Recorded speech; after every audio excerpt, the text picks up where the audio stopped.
How's it going, guys? Always gotta remember to zoom this puppy out. Recorded a couple and it's like so close to my face. Anyways, anybody who knows anything about these third generation Dodges knows that they burn oil. And they burn quite a bit, some of them more than others. I've been running this thing all over these logging roads. I've been like crawling up steep hills and 40 degrees, heavy dust. And when I fire it up lots of times, it kicks out white smoke, eh?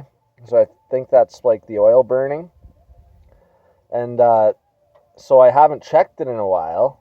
I'm starting to think, well, I got to check that. I've been thinking that for the last couple of days. I just checked it. I added oil before I started recording, a lot of oil. Let me show you where it is on the dipstick now. How am I going to do this?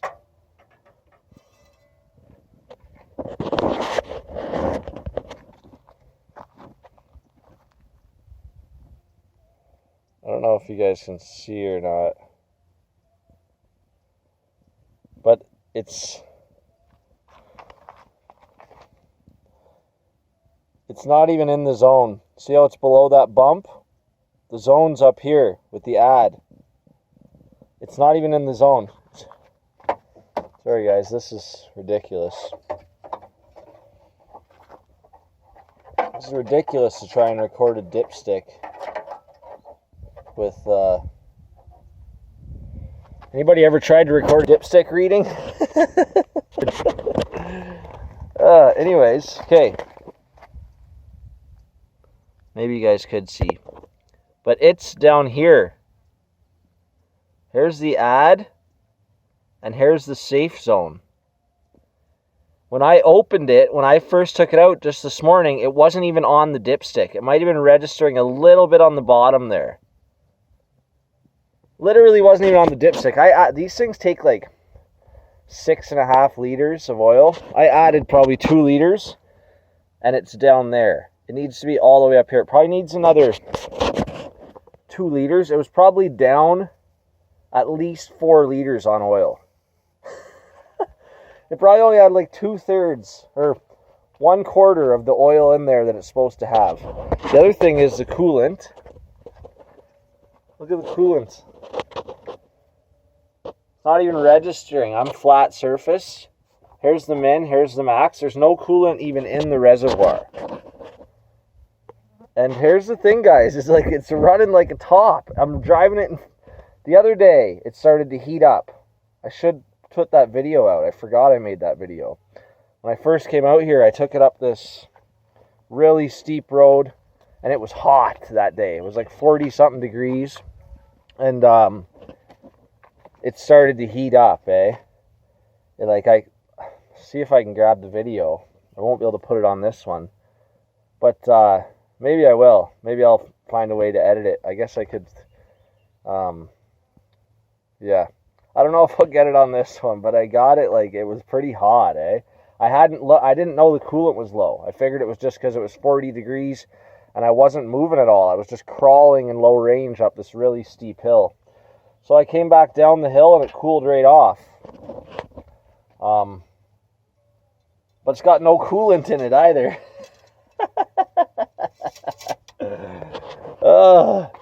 So here I am. For people that want to see where I've been driving, check out my last couple videos if you're new to the channel. And like, I'm up in here, right? I'm way up a hill. Like, this thing's working hard. Plus I'm hauling all my crap. It's got a heavy load on it right now. So that is just crazy. I've ran this thing. I've noticed it several times being that low on oil when I go to put oil in it. It never lets me know. It's the same with the coolant. It doesn't overheat. So how do I know that the thing's running low of coolant, right?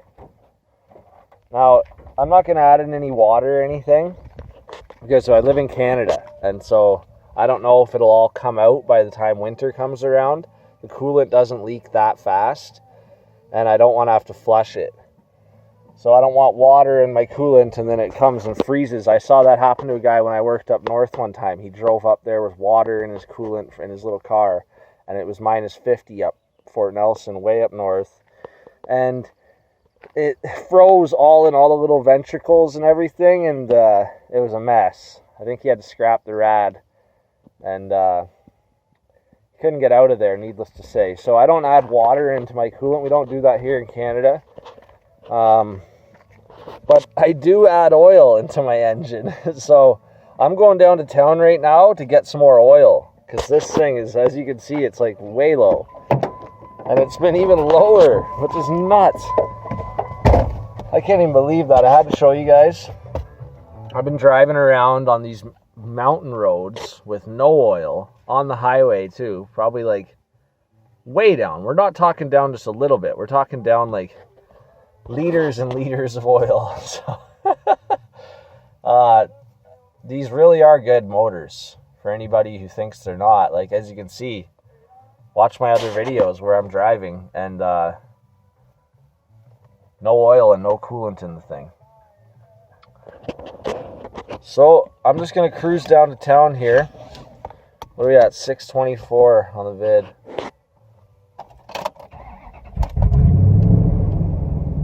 Oh, little weird thing there. She fired though.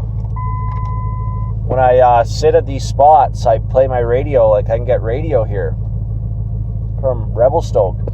So I was listening to that for hours and hours last night, and that sometimes when I fire it right up after the battery's worn down, it does something weird.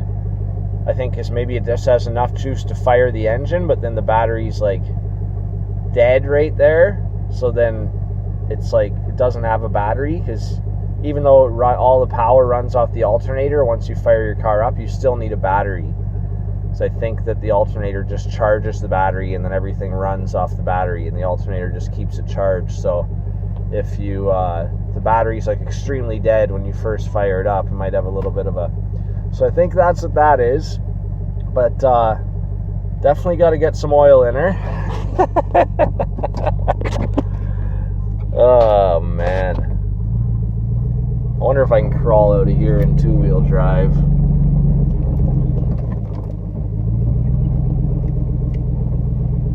Crawled in here last night, guys, because I saw a really good flat spot to sleep. Trying not to run her too hard here, considering... Alright. Put her in 4 high.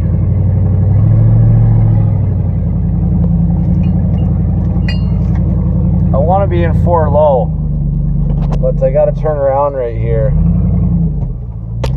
And I don't like coming in and out of low a million times. It's an older truck, right? Older transfer case. And it's that low range, right? It's coming in and out of there. It's like you got to clunk it in, and I don't feel like screwing that up, so I can't use it anymore. So now I'm going to come downhill. It's a big hill, so now I'm going to go into low. I just go to neutral. There we go. I'm going to start off in second. But if it gets steep, I'll put her in first. I'll just crawl down. Try to stay off the brakes on these. You'll burn out your pads so fast on these big hills, and your rotors. Now, I've got extra pads and rotors on board, guys. I got all kinds of parts, just like randomly. I heard it scraping the one day when I came into, I was in Kelowna, and I heard a scrape from my pads. It's probably just me being crazy. I'm always listening to the truck, like, for every little thing, right? My ex, she used to drive her nuts, because I'd be like, what's that noise? What's that noise? It'd be like a zap strap I put on the wheel well cover or something, and I'd hear the little click. Anyways, so I'm always listening, so I heard this scrape from the brake pads, so I went in straight. I was right by the parts store, so I just turned around, went straight to the parts store, and I got some new pads. Now the scrape went away after that, so I haven't put the pads on yet. When I was in there, I got some new rotors too. This part of the road here, guys, is just nuts here, like really steep drop off. Can't help but think about that guy with that truck I showed you in my last video, having to come down here with that float trailer, his truck, that old Kenworth, and his hoe behind him, his excavator, on that trailer. That's a lot of weight in that old rig. I wonder if she's got low range, or if he's got to use his brakes coming down. There's no way he uses his brakes the whole way. So I think I might go to low now and just crawl, or go to first gear now. Actually, maybe I'll go a little bit further down here. Anyways, when I was in there in the parts store, I picked up some rotors as well, because this thing's been like, if I'm coming down a really steep hill with speed and then I hit my brakes, the rotors start to shake. And I might have mentioned that in another video, how I picked up some new rotors for this. I don't even know, I might even talked about all these parts I have. But I've got shocks, rotors, and pads on board, and old wheel bearings on board. So I know when I took them off, they weren't bad. I took them off thinking they were bad because the truck was vibrating. But it turned out it was the drive shaft. So that was like when I first got it. So I know the wheel bearing, those bearings are still good, as long as they haven't rusted too much inside. And so I got all that on board. So I've got pads and everything here. And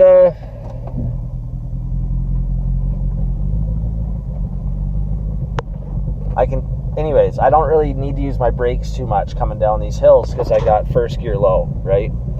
And so I don't want to screw that up because I use it lots. And I'm using it lots to crawl up now too. I never used to use it to crawl up, but now I just put it in low, and I'm finding it burns less